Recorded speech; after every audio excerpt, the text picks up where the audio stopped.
What's going on, everyone? Earthquake32 here with new toys. These are Mictuning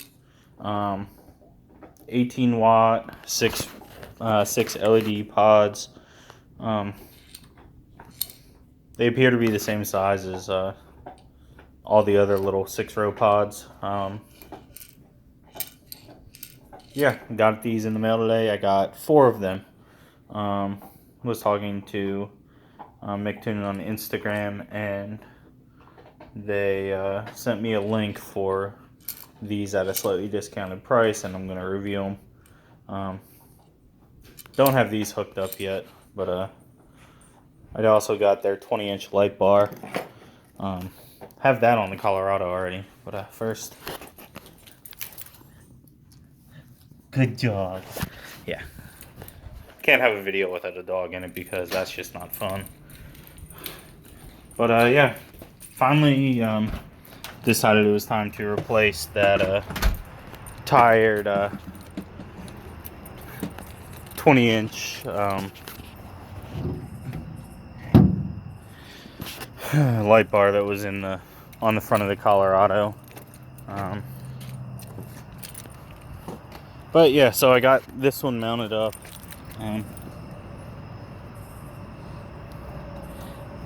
can kind of see the new light there. Lots of LEDs. And I have another set of pods there. Those are Nylights. I bought those a few years ago, and they seem to be doing just fine, so I'm going to keep those on for right now. But let's flip the switch here.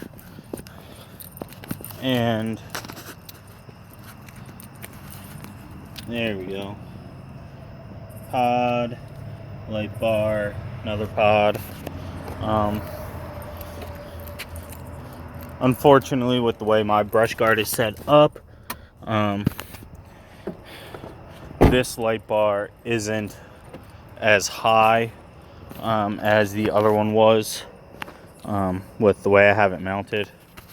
I just have a piece of flat steel that's drilled in the holes, drilled in the center, to attach it to the angled plates coming off the brush guard. And then I have 2 holes drilled at the end for the light bar to mount to. So the actual bar of the brush guard blocks a lot of the light. So I'm going to have to put 1/2 inch or 1 inch thick spacers underneath it to lift it up enough so that it'll actually clear the brush guard. In here, those are my anti-tailgating lights. And they're very effective.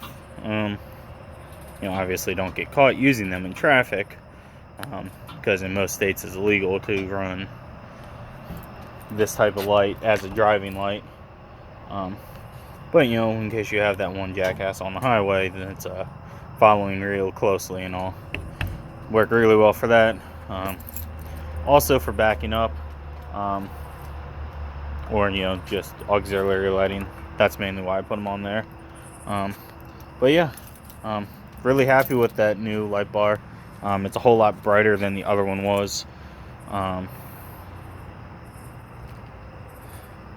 Yeah, all in all, I think I spent like $50 with them for the 4 cubes and the light bar. But yeah, so I'm definitely going to be buying more stuff from them. I'm not sure what's going to be next. The pods aren't for the Colorado, since I already have these hooked up and wired in and all. Because these back pods are bolted to the tonneau cover and then caulked around where the wire goes through. And that's just a lot of work to pull those off just to put those on the dually. So I'm just going to put the new ones from Mictuning over here on the dually. I'm going to put 2 up underneath the back of the flatbed, pointing backwards. Not sure when I'm going to put the other 2 yet. They are all going to be going on the dually. Just a matter of figuring out where I want to put them. But yeah, just thought I'd make this little video quick now that it is nighttime and you can actually see what the light bar does. And it'll be even better once I actually get the spacers underneath it, so it actually puts out all of its light forward and not into the bar. But yeah, so now I can get back to work on this. I have a video of pulling all the ball joints off of this K1500, but I filmed it with the GoPro earlier, and I have to go through and edit all of that along with all the other videos I've taken with the GoPro. So that one will get posted later, but it will get up eventually. Whereas this video is quick and not really showing in-depth how-to stuff because, well, they've already been wired up. All I did was put new connectors on this light bar and plug it into where the other one was. Yeah, that's a good tip for all of you people who are going to be putting lights on their truck and not sure if they want to stay with the same size or all of that stuff. Put blade connectors on it, or some other sort of easy change connectors instead of soldering everything together until you finally figure out what you want to do with it. Because I'm not sure I'm going to keep that 20-inch on. I may go with something larger for the amount of back roads and off-road excursions that I do partake in, mainly down in at my uncle's house on the river where there's absolutely no light and every little bit helps. But yeah, so blade connectors made installation of that really easy. And I did finish up some other things on the truck that I neglected the last time I installed the lights, like not painting the piece of plate steel that it's mounted to. So it was nice and rusty, so I took the wire wheel and knocked off all the rust and then put some paint on it so that it won't rust again. And my favorite paint, self-etching primer from Rust-Oleum. This stuff is fantastic.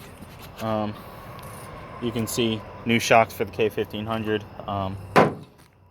We didn't want them to be yellow because it was very obnoxious and all, so we just rattle canned them real quick.